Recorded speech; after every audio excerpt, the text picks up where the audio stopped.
Have you ever noticed how that first cup of coffee in the morning feels like more than just a drink? It's a ritual, a warm hug in a mug that promises to get you through the day. For so many of us, it's the unofficial start button for our brains.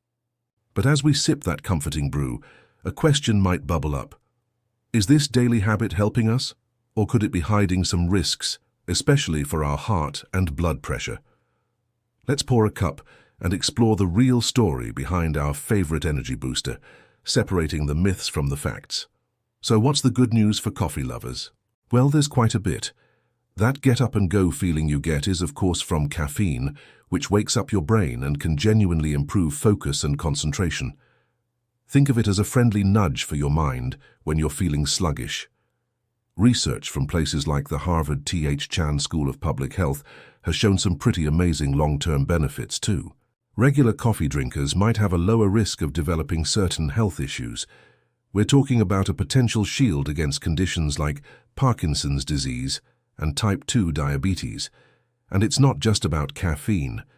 Coffee is packed with antioxidants, which are like little bodyguards for your cells, protecting them from damage.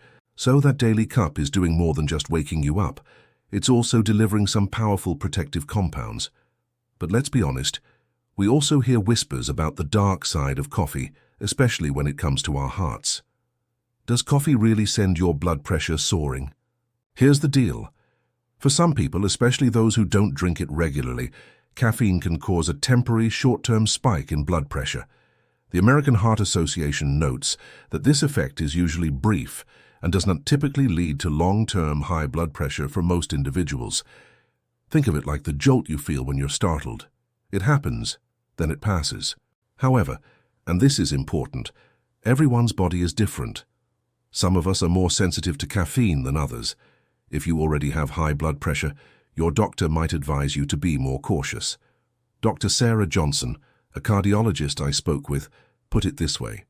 For my patients with well-controlled blood pressure, a moderate amount of coffee, say 1 to 2 cups a day, is generally fine. But if your pressure is high or you feel jittery, anxious, or have trouble sleeping after drinking coffee, it's a clear signal from your body to cut back.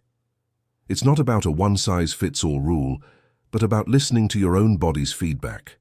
So, how much coffee is too much? The general consensus from health authorities like the FDA is that up to 400 milligrams of caffeine a day is safe for most healthy adults. That's roughly 4 8-ounce cups of regular brewed coffee. But remember, caffeine is also hiding in other things like tea, soda, chocolate, and even some medications. If you're someone who gets the jitters, feels anxious, has a racing heart, or finds your sleep is disrupted, you might be over that 400 milligram limit, or just be more sensitive. The key is moderation. It's the difference between using coffee as a gentle tool to enhance your day and relying on it so heavily that it starts to cause problems. Let's talk about the sleep connection, because this is a big one. Caffeine works by blocking a chemical in your brain that makes you feel sleepy. That's great at 8 a.m., but not so great at 10 p.m. A study published in the Journal of Clinical Sleep Medicine found that having caffeine even 6 hours before bedtime can significantly mess with your sleep quality. You might fall asleep, but you won't get as much of that deep restorative rest your body and brain need. My friend Mark learned this the hard way. He used to have an espresso after dinner and couldn't figure out why he always felt so tired in the mornings. He cut out his evening coffee, and he said the difference was night and day. He felt more rested and had more natural energy, reducing his need for that first morning coffee fix. Another thing to consider is what you put in your coffee.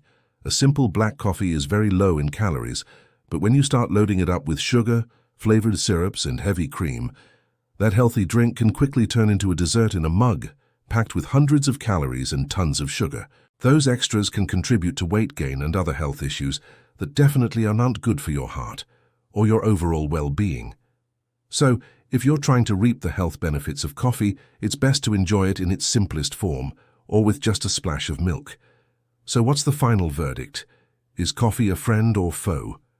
The truth is, it can be both. For most healthy people, moderate coffee consumption is not only safe, but can even be part of a heart-healthy lifestyle. It's a source of pleasure, focus, and beneficial antioxidants. The key is to be mindful. Pay attention to how your body reacts. Are you feeling energized and focused, or anxious and jittery? Is it affecting your sleep? Be honest with yourself about how much you're drinking and what you're adding to it. If you have a pre-existing health condition, especially high blood pressure or a heart condition, having a conversation with your doctor is the smartest move you can make. They can give you personalized advice based on your specific health needs. In the end, coffee isn't just about the caffeine, it's about the experience. It's that quiet moment before the day begins, a chat with a friend, or a warm break in a busy afternoon.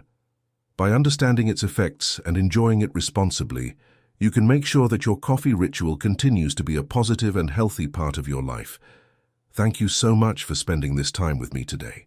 I hope this cleared up some of the confusion around coffee and your health. If you found this helpful, a little tap on the like button would mean the world to me.